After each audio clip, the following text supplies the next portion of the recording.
Hello मेरे प्यारे बच्चों, कैसे हो आप लोग। आई होप सभी अच्छे होंगे। कोविड की सिचुएशन चल रही है, स्टे होम स्टे सेफ। ठीक है, आज बच्चों हम आपके सामने एक स्ट्रेट लाइन का ही छोटा सा टॉपिक लेके आए हैं, जिसको हम बोलेंगे normal form. Okay, normal form line का इक्वेशन देखते हैं नॉर्मल फॉर्म।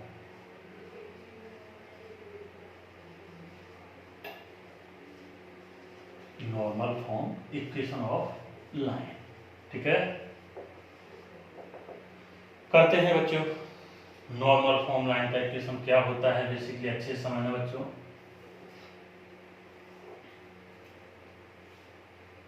ये एक्स एक्सिस है और ये वाई एक्सिस है। ये ओरिजिन है जिसको ओ नाम दिया है। ठीक है, ओरिजिन से आप इस लाइन पर एक परपेंडिकुलर ड्रॉ कर रहे हैं बच्चों। ठीक है, परपेंडिकुलर आपका एम पर कट किया है। ठीक है, अब इस एम पॉइंट से आप x axis and y axis पर भी परपेंडिकुलर ड्रॉ करेंगे तो समझना अच्छे से बच्चों आप लोग। एक इस एम पॉइंट से आप एक्स एक्सिस पर परपेंडिकुलर ड्रॉ कर रहे हैं। मान लो ये है पॉइंट आपका पी पॉइंट। एक परपेंडिकुलर आप यहां ड्रॉ कर रहे हैं, यानी कि वाई एक्सिस पर इस पॉइंट को आपने नाम दिया है क्यू पॉइंट। ठीक है, और जो आपने ओ से परपेंडिकुलर लाइन पे ड्रॉ किया है ओ एम, वो लाइन आपका ये एक्स एक्सिस से एंगल कितना बना रही है, अल्फा। ठीक है, अब हम साइन अल्फा और कॉस अल्फा के बारे में जानेंगे। यहां लिखते हैं इधर बेटा, समझना आप लोग। ठीक है,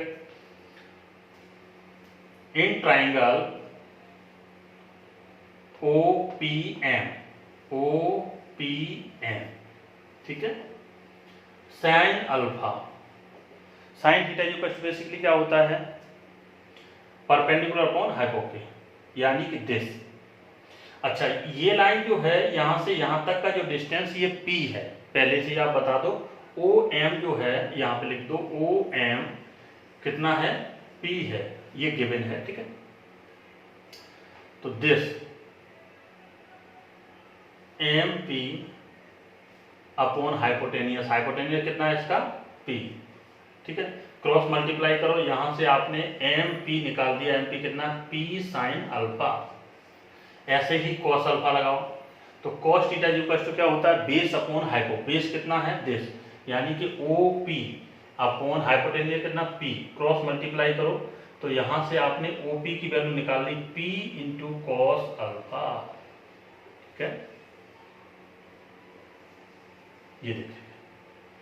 ठीक है, अब सुनना बच्चों, ये डिस्टेंस आपकी OP है और ये डिस्टेंस OQ है। तो इस M पॉइंट के जो कोऑर्डिनेट होंगे, M पॉइंट के कोऑर्डिनेट बेटा मैं यहां लिख रहा हूं, आप समझना। M पॉइंट के कोऑर्डिनेट आपके क्या होंगे, यानी कि this distance comma this distance. तो OP कितना निकला आपका, P cos alpha comma P sin alpha. ठीक है, देख लें अच्छे से, यहां तक किसी को कोई दिक्कत नहीं है। O पॉइंट आपको पता है ओरिजिन है, तो ओरिजिन के कोऑर्डिनेट आपके 0,0 होंगे।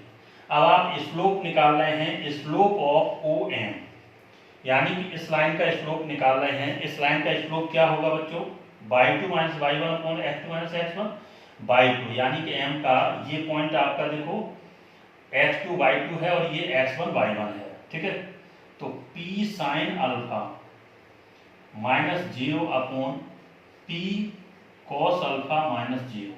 तो यहां से आपने स्लोप ऑफ OM कितना बता दिया, P से P गया, sine alpha upon cos alpha यानी कि tan alpha.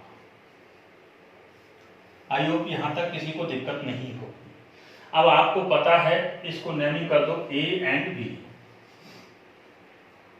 Slope of AB into slope of OM equal to -1 होगा।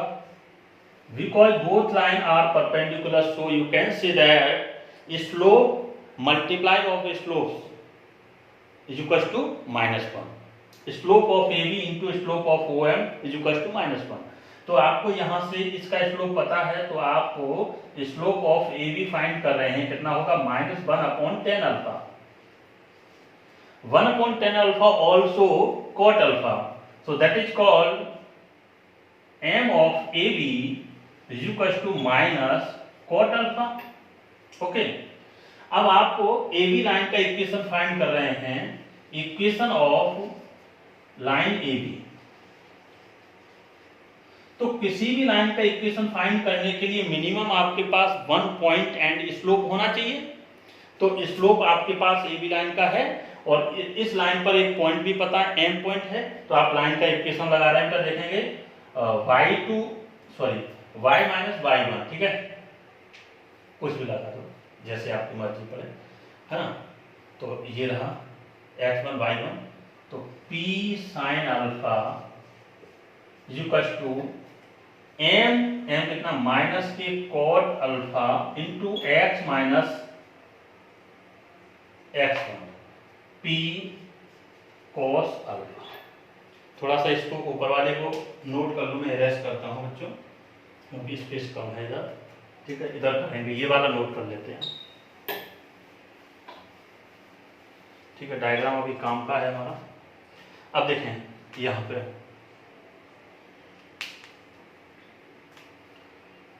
y minus p sine alpha is equal to minus cot alpha को आप क्या लिख सकते हैं, cos alpha upon sine alpha, ठीक है, into x minus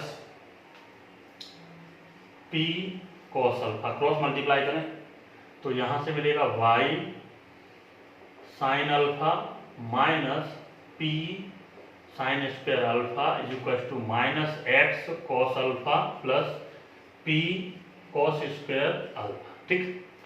x cos alpha को आप इधर लेके आ जाएं तो यहां से मिलेगा x cos alpha plus y sine alpha is equal to p sine square alpha को आप इधर लेके जाएं तो क्या हो जाएगा p sine square alpha plus p cos square alpha. यहां से p कॉमन ले लेंगे तो बचेगा sign square alpha plus cos square alpha, इसकी वैल्यू आपकी 1 होती है, ठीक है। तो x cos alpha plus y sine alpha, value इसकी 1 होती तो इसलिए आपका इक्वेशन क्या आ जाएगा, x cos alpha plus y sine alpha equal to p। ये आपका किस लाइन का इक्वेशन आ गया बच्चों, ए बी लाइन का इक्वेशन आ गया है। इतना नोट करो, देखो इसमें इंपॉर्टेंट रिजल्ट बताना है मुझे आपको, देखते हैं।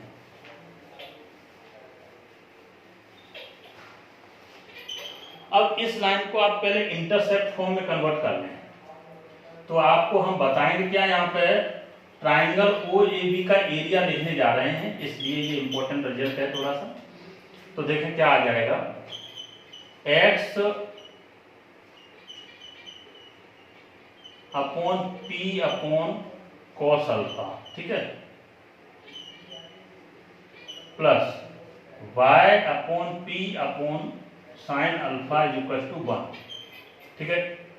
तो x आपका x इंटरसेप्ट कितना p cos अल्फा, और y intercept p sine alpha, p upon sine alpha.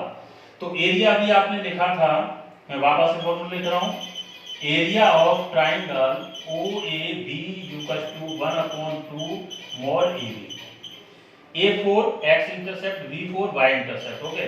तो 1/2 a की वैल्यू आपकी कितनी है, p upon cos alpha into p upon sine alpha, किसकी वैल्यू है, b की वैल्यू, ठीक है। आगे देखेंगे इसको, p इंटू p कितना हो जाएगा आपका p स्क्वायर, तो 2 sine alpha into cos alpha.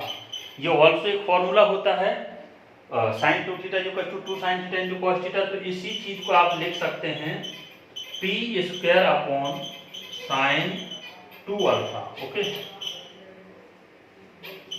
इस पे मॉड लगा दें तो यहाँ पे ट्राइंगल OAB का एरिया कितना आ जाएगा, p square upon sine alpha. Very very important formula, क्योंकि अगर मान लो आपको क्वेश्चन पूछा जाएगा तो ये पूरा का पूरा डेरिवेशन आपको करना पड़ जाएगा, इसलिए ये आंसर, ये रिजल्ट आप लोग लर्न करके रखें, जिससे जैसे ही क्वेश्चन आता है आप तुरंत इसको यूज कर सकें। ठीक है, इस पे एक क्वेश्चन लेते हैं, इसी बेस पे आप देखेंगे बच्चों, देखेंगे बच्चों, बहुत प्यारा क्वेश्चन है ये क्वेश्चन, एक बार देख लें आप लोग। The length of perpendicular from the origin to 9, length कितना दे रखा है आपको 9, ठीक है, sorry to a line, origin to a line is 9 and the line makes an angle of 120 degree with the positive direction of y axis। जो 120 degree बना रहा है एंगल वो with the positive direction of y axis. Find the equation of line. बहुत important question बेटा, अच्छे से समझना आप लोग। मैं यहाँ पर डायग्राम बनाता हूँ, आप समझ लेना। ये x एक्सिस है और ये y एक्सिस है, इस टाइप से एक लाइन है, ठीक है। ओरिजिन से जो इस लाइन पे परपेंडिकुलर ड्रॉ किया जा रहा है, जो M पॉइंट है, ये O पॉइंट है, ये वाली जो P है वो आपको कितना 9 गिवन है, ठीक। ये एंगल नहीं पता अभी हमें, ये एंगल फाइंड करना है। और 120 डिग्री जो एंगल गिवन है वो कौन सा एंगल है, वो एंगल समझना इंपॉर्टेंट है इसमें। ये वाला एंगल है बेटा 120 डिग्री, ठीक है। ये एंगल आपको 120 डिग्री दिया है। ये टोटल एंगल आपका 180 होता है, तो ये एंगल आपका कितना बचा बेटा, ये 60 डिग्री। बहुत अच्छे। और यहाँ से ये परपेंडिकुलर है तो ये एंगल 90 डिग्री हो गया। इस ट्राइंगल की बात कर रहे हैं BOM, ये 60 डिग्री है, ये 90 डिग्री है। ट्राइंगल के तीनों एंगल का सम कितना होता है बच्चों, 180 डिग्री। तो ये एंगल कितना हो जाएगा आपका 30 डिग्री हो जाएगा। अच्छा, और ये एंगल ऑल्सो 90 डिग्री। जब ये इतना एंगल 60 है तो ये एंगल कितना बचा बेटा, 60 डिग्री बचा। सॉरी, ये एंगल 30 डिग्री, तो ये कितना बचा, 60 बचा, ठीक। यानी कि अल्फा की वैल्यू पता चल गई कितना, 60 डिग्री। पी की वैल्यू पता चल गई कितनी है, 9। अब आपको फॉर्मूला पता है x cos alpha plus y sin alpha is equal to p। x cos 60 degree plus y sin 60 degree is equal to 9। x into cos 60 की वैल्यू कितनी है, 1/2 plus y into √3/2 is equal to 9। 2 को LCM लेके उधर पहुंचा दे रहे हैं तो कितना आ जाएगा, x plus √3y is equal to 18। एक बार देख लें क्वेश्चन बेटा, बहुत इंपॉर्टेंट है, वेरी वेरी इंपॉर्टेंट क्वेश्चन, ठीक है। आगे फिर मिलेंगे हम लोग नए टॉपिक के साथ। All the best, take care, bye.